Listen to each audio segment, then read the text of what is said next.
Hi, my name is Stephen McGee and I'm the author of Toxic Light.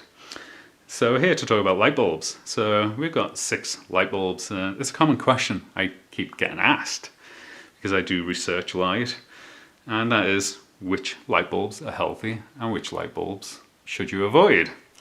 And lots of people have different opinions on this, but I've been researching this area for a few years now, and I can tell you that some of these light bulbs make me sick, and we're going to talk about some of those light bulbs in a minute. But this is a good range of light bulbs that you'll find around today, and we're going to go through them. So the first one, this is the LED.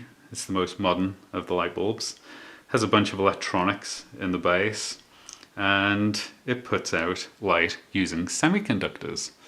So my advice to people right now is to avoid these. You don't want these products, simply because nobody really understands the long-term exposure risks to these bright, high-powered LED light bulbs. So this is new territory, and if you use these light bulbs, you're actually a guinea pig for the lighting industry, because the lighting industry can't tell you what 30 years of exposure to one of these light bulbs does to the human, because nobody knows. They haven't been around long enough. So it's an unproven product. It also has electronics in it. It produces harmonics on your electrical cables, and you may find that your cables start giving off radio waves, and you may get radio wave sickness. And I've actually had radio wave sickness, and it's very unpleasant, particularly when your doctor can't diagnose it. So most doctors can't diagnose radio wave sickness, and these light bulbs can give you it. So you need to be very, very careful around these electronic light bulbs. So moving on to the next light bulb is another electronic light bulb. So again, you've got the same radio wave sickness problems with these light bulbs. And this is the compact fluorescent light, and it's very easily recognizable by its spirals. And those spirals, it's just a gas. It's got mercury in it. You don't want to break them. You break them, you're going to have a mercury spill inside your home. You're going to have to deal with it appropriately. So they're actually quite toxic when you break them. So my advice to people is don't have these compact fluorescent lights, simply because I actually had them in my home, and nobody ever told me that there was a lot of people getting sick around these compact fluorescent lights. And I had them from about 2004 to about 2011. And that period of my life, I was actually quite sick, and I attribute some of that sickness to these strange lights. I actually later tested them for the spectrum emissions, and they have a very spiked spectrum. I actually have videos of that testing on my channel. If you root through my videos, you'll come across them. So yeah, they have a very spiked spectrum of light. It's very unnatural. It doesn't occur in nature. And both of these first 2 light bulbs, if you get the wrong ones, you may end up with a lifetime of insomnia while you're living under them, because they can have too much blue light. And if you've got too much blue light output in your light bulbs, then you are going to get insomnia, and it's going to be continuous. You're not going to be getting any sleep whatsoever. So yeah, they can induce insomnia into you, and I had that for many years, and I attribute some of that insomnia to the lighting products that I had, which were compact fluorescent during that period.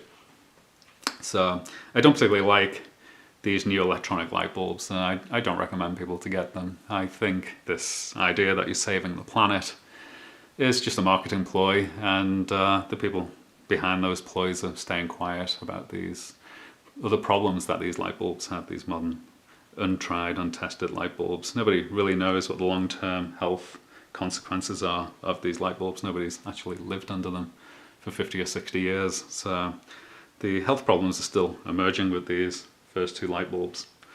So my advice to you is don't be a guinea pig and avoid these first 2 light bulbs. There's plenty of people reporting problems with them today. So we're going to move on to this one. This is a full spectrum filament light bulb. And what exactly does full spectrum mean? Well, it's very vague, but what it basically means is that it's supposed to mimic sunlight. So there's a problem with that for nighttime lighting, in the fact that nighttime there is no sunlight, so you don't want a light bulb that mimics sunlight over nighttime, because it's really going to mess around with your biological systems. You may end up with insomnia from a light bulb that mimics daylight and sunlight. So I don't recommend full spectrum light bulbs for nighttime use, but they probably have a good application in daytime use. And I think if you're going to do daytime lighting, you should investigate these, because these are much better than these.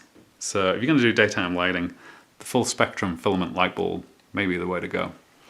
But you certainly don't want it in your nighttime lighting products. So certainly not in your evening home lighting, and certainly not in your bedroom.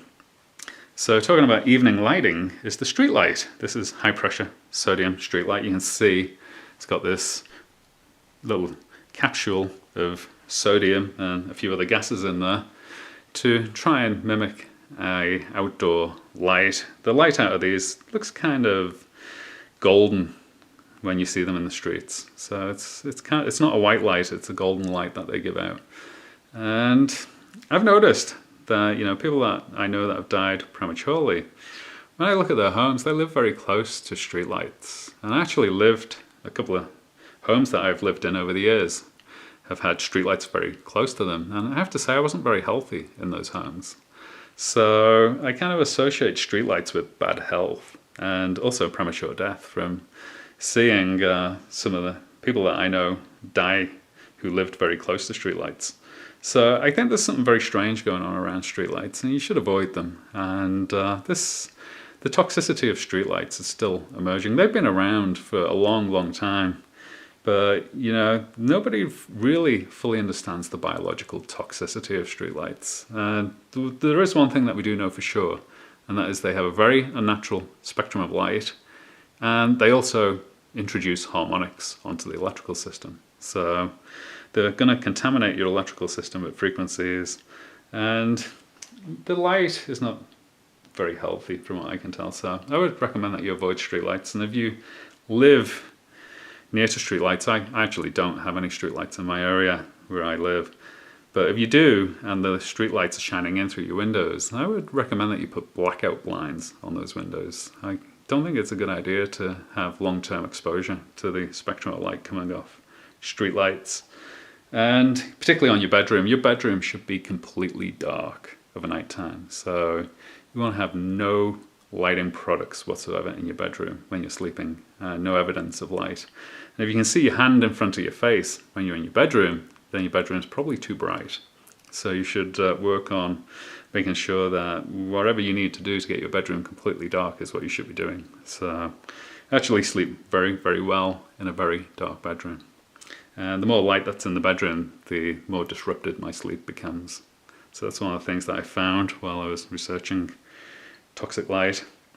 So we're going to get on to the light bulbs that I do actually tell people to get. And before we actually talk about the last two light bulbs, I just want to say that, you know, all artificial lighting has risks. So, you know, there's no such thing as the light bulb that has no health risks associated with it.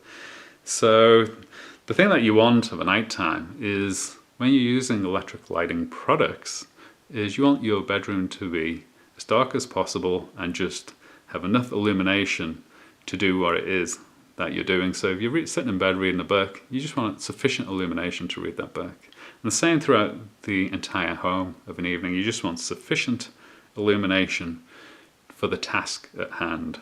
So you don't want your house to be like daytime of a nighttime.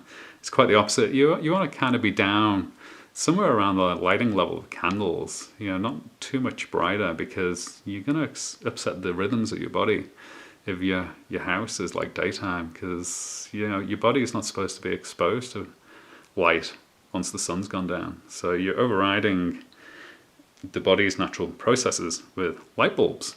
So keep it dim.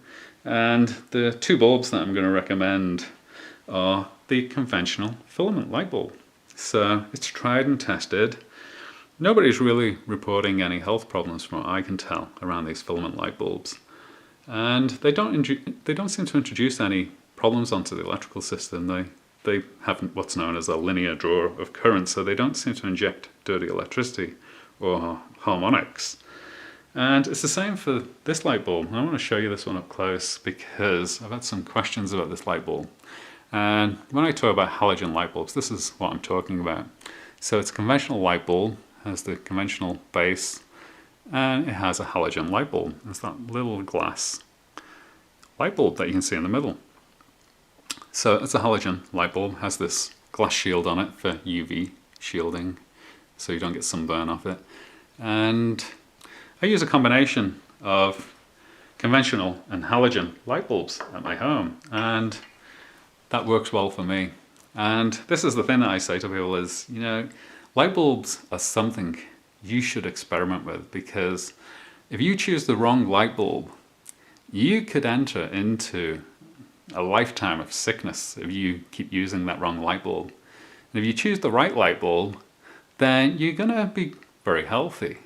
So it's very, very easy today to choose the wrong light bulb, and it's much harder to choose the right light bulb. And that was the purpose of this video, is that of a daytime you should probably be using full spectrum filament light bulbs, and of a nighttime you should be using conventional tungsten and possibly halogen light bulbs.